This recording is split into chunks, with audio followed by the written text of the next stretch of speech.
Hi there, my name is Samuel and welcome back to another video where today we should be taking a look at the LEGO Super Mario 71368 Toad's Treasure Hunt, which does include 464 pieces, and this does retail for, here it is, £75, $70 and €80. What in the name of anything is this pricing? It is absolutely all over the place, and the thing I want to say is that this set in every country is more expensive than the Guarded Fortress but has less pieces. Yes, it has more characters, yes, and that is true, and quite a lot of them are exclusive, but that is besides the point. This is £30 more expensive. This set is not worth more than 50, and the fact that this is 75 at full retail is an absolute joke. I'm sorry, but it just is. It really isn't worth it, I don't think. Yeah, the character of Toad is really good, but if you look at all of this and think of 75, this honestly doesn't feel like, maybe 55 at maximum, but really the most price really at maximum should be £50. It really shouldn't be more.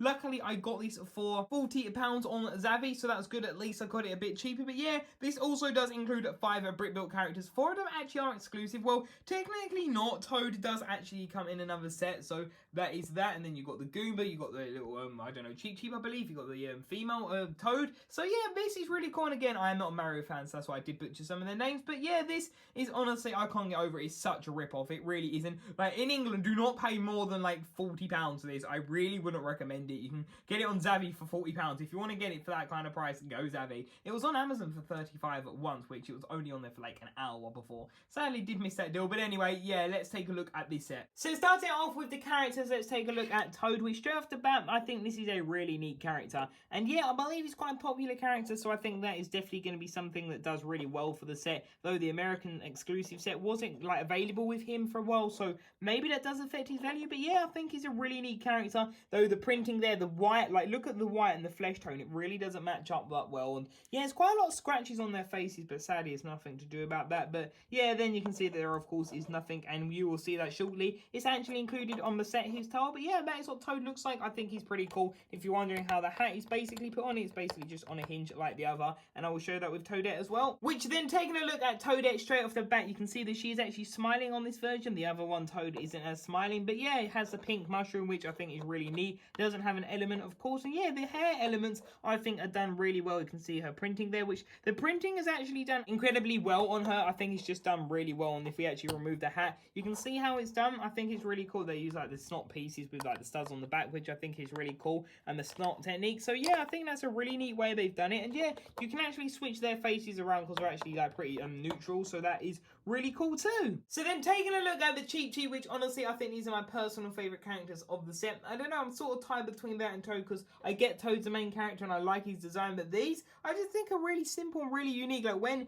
I wasn't gonna get the sets because I was like, well, you know, too expensive before they all went on sale. These were like the ones I was kind of thinking about getting them online somewhere. So that honestly is really neat. Like, I just think these are really cool. And yeah, there's basically, I think it's like 3 different designs rather at this point in time, which is quite cool. And simply you attack it like that and you actually just do it once and you get that, which is pretty cool. So yeah, it's just a 1 hit damage, 1 heart, which I think is pretty cool. But yeah, those are the Cheep, which I think are pretty cool. So then, quickly taking a look at the Goomba, you can see that this is practically just the same one, just with a neutral expression that I've taken a look at. You can see the QR code, and these are basically like just the stormtroopers of Mario, really. And that you get 1 coin, and yeah, it's just got 1 heart, which I think this is pretty cool. So that is the Goomba. So quickly, what I want to do before we take a look at each section individually, I want to basically just show you the whole course and all Mario's interactions like this. Then I will show you a more close-up look after. So yeah, starting off, you basically start at this little end, which this is where you can start, of course. It follows by a 2x3 really awesome arrow print, which this is really reminiscent of the Angry Birds line, in my opinion, the way like the font and all like the colouring looks,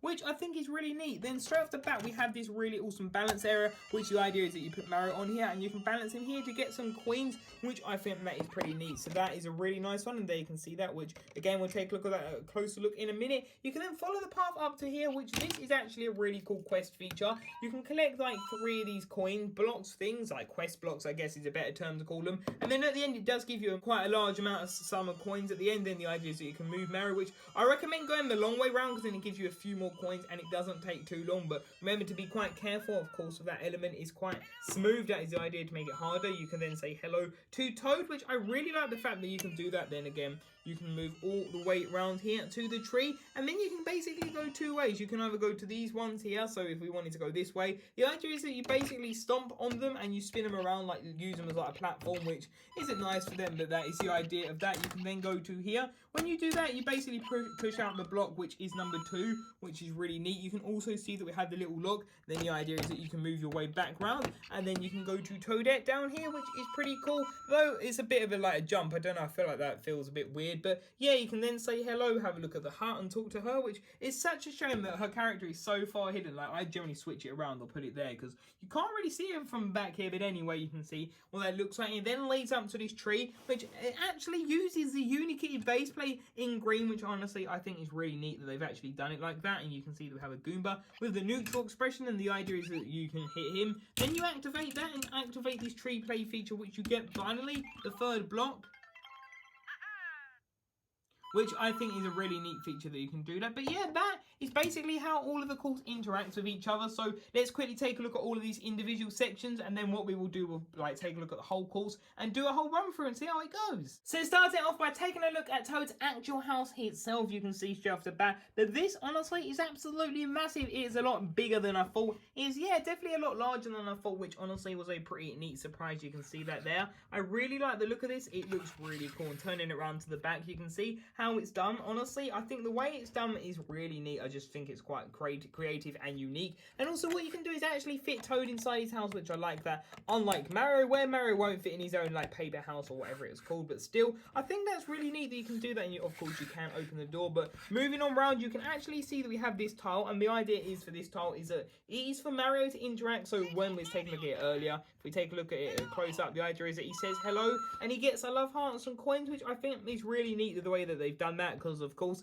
he's actually like a character, I believe a good character, like a helper or something like that, not a bad character, so that is why he can't be attacked. But still, that would be a pretty interesting concept if they did that, though they could have put the hello on his head like the others, but then that would have been a bit weird. But yeah, you can see that. Honestly, I think that looks really neat. You can see the door and that, so yeah, that's what that house looks like. I think it's really neat, and it does have the tree on the left hand side as well. Which, then taking a look at the medium-sized house, which is the yellow mushroom, we can definitely argue the fact that this should have a yellow Toad character, because I believe you have the red one, which is the main Toad, you got the female one, which is pink, then you have the red one, and the blue one coming in the other set in the summer. But the fact that we don't have a yellow one definitely is a massive disappointment, and that wouldn't have helped save the set in the price value, but still would have been a little bit better. But what you do, simply you press that forward and you get one of the quest blocks, which honestly I think is really neat. You can see that there, which I think is really cool. I do like these quest blocks quite a lot. I just think it's such a creative, unique idea, and you can see that there. So yeah, that's quite a simple play feature. You simply just press that forward and it flips it back,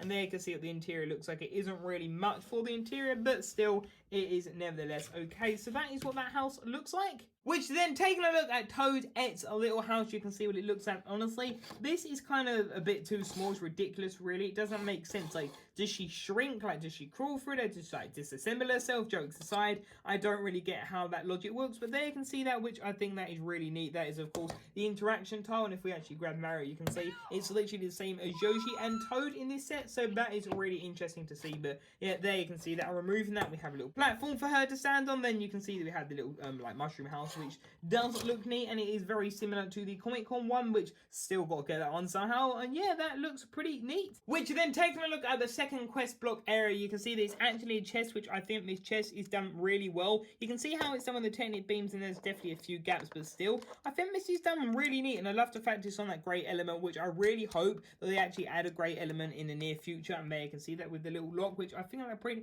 is really cool, because it's quite a classic one, and simply you press it down like that, and it we can fire it out. So yeah, that basically is actually a feature that I've only just realised. It can fire it out, or you can just like scan it like that, which I think is really neat. But yeah, there you can see what the block looks like. Honestly, I think the block looks really neat, and I love the fact that pink basically matches the colour for once. And there you can see the interior, which I think is pretty neat. Which then taking a look at the tree build, honestly, I think this is a really awesome tree. Like, I think it's just really neat. Though, I'm not a fan of the way we've got 2 plates stacked on top of each other, but still, I think it's really cool to have them in brown. That's another element. I'm thinking they could do it in mud, and it could be that they has like a chance of slipping over. Like, they could program that kind of ability in some way or another. Maybe he loses coins because he falls over. That could be kind of like the thing, or he loses coins, but there you can see that with the Unikitty element, which I just think is really cool. You can see we have the Goomba up there, but that's what he looks like without it. Looks really neat. And then we have this like really high perch, of course, and that is where we have the 3rd coin block, which I think is really neat. And if you wanted to remove that, you simply can. So that is what you can see what it looks like without all the other parts. But of course, you really don't want to be getting rid of them. I think it just adds like a final little touch, which looks pretty neat. But that is what the tree looks like. So starting off by taking a look at the 2 little yellow interactivity tile areas, which look pretty cool. This is quite reminiscent of Womp's lava travel set. You can see that we have the yellow plate there, which honestly I think is really neat. You can see that, yeah, a few scratches, which is a bit unfortunate, but hey, it is what it is. And you can see that you simply just move it back and forth. You can see that is how it looks like with all the elements. You've got the trees, you've got the little grass mountains, you've got that area which connects to the smallest hut, and yeah, stuff like that. No, sorry, the yellow hut, not the smallest, that is the medium hut. And yeah, you can see what it looks like. It looks pretty cool. So yeah, that is pretty simple. Yeah, you just simply do that back and forth. I'm not sure if it scratches it. I don't believe it does, which is good. But yeah, that is what that looks like, which I think is pretty cool. Which then quickly taking a look at this area, you can see what it looks like. This is pretty neat. You can see what we have the yellow area, which is really nice. And yeah, that's what it looks like. It's literally simple. You just literally pinch it with your fingers like that, hold it like that, and just spin it around. So yeah, that's really cool, though it does dip a little bit, but of course that is due to gravity, and you've got to make sure it's pressed on. But yeah, that is that little element. Which then taking a look at the little cheap area with the bridge. This is most probably, I think, my favorite, or I guess it's sort of behind Toad's house. I think this is really awesome. I love the bridge that is the side I put to the back, of course, because those little marks. But yeah, I think this is really cool. I just really like the way it's done. You can see it's quite simple, but then basically I wanted to show you the actual feature again properly. The idea is that when you're crossing the bridge, that Mario can like hit and tap on, like stand on them at the back and like get that, which I think is pretty cool. And you can do it infinite, I think, because it's like a one hit, and I believe it's so you can have maximum of these, like tons of these, which I think is pretty cool. But yeah, that is what the bridge looks like, which honestly is really awesome. So then quickly, I just wanted to take a look at all of the elements together. Honestly, it's absolutely insane. Just look at how many elements there are for this price. It honestly really doesn't feel worth it. Like, how is all of this worth £75? This honestly is just worth no more than 55. Even looking at it like this, it really doesn't feel like it. Yeah, there's some good exclusive elements and stuff like that, but still, it really isn't worth it. And the big elements don't make up for it, because the other set, the Guardian Fortress, also has a massive wall fortress part. So yeah, that is what I think. Now let's quickly assemble a course and take a look at the thing with Mario and see if we can get it done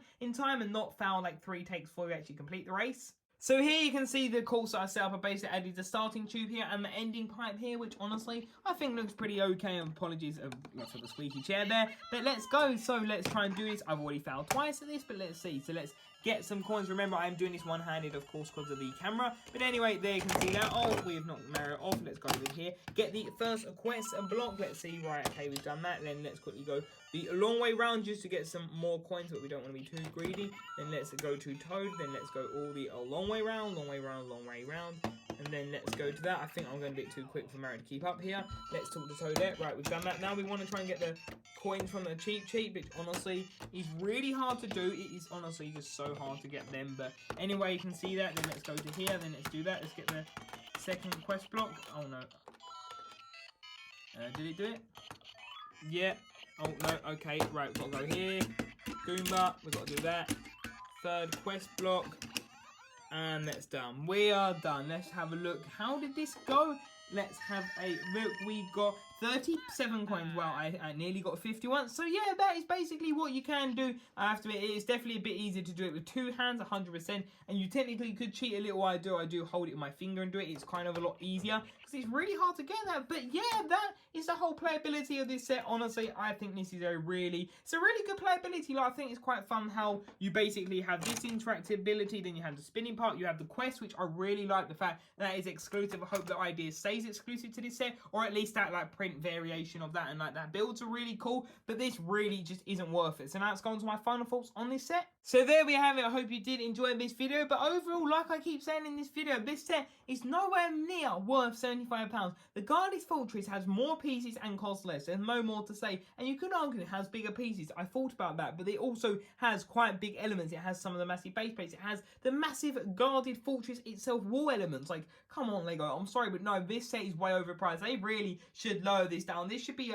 like a $60, $55 set maximum. And here in England, this should be a £45, £50 set at full price. It honestly isn't worth it. I know you could argue it's got Toad. Still, that really doesn't make up for the value or Toadette. Like, it just doesn't. There's no new exclusive pieces. Yeah, there's prints, but that doesn't count. Her hairpiece, of course, is done by that Brick Way, so that's not exclusive. So, yeah, honestly, it is a massive disappointment. But they, like, really marked this set up. I presume because it has got Toad, and I reckon, being honest, I think Toadette and the Cheap Cheap will say exclusive. I definitely think Toadette will. The Cheap Cheap maybe might come back, but we've had to eat cheap, so we'll have to see about that. But yeah, honestly, it's just way too overpriced. Do not pay more than, like, what I've been saying, like £40 for this. It really isn't worth more than that. But yeah, thank you for watching this video. What do you think? Leave your thoughts in the comment section down below. And until tomorrow's video, see you there. Bye for now.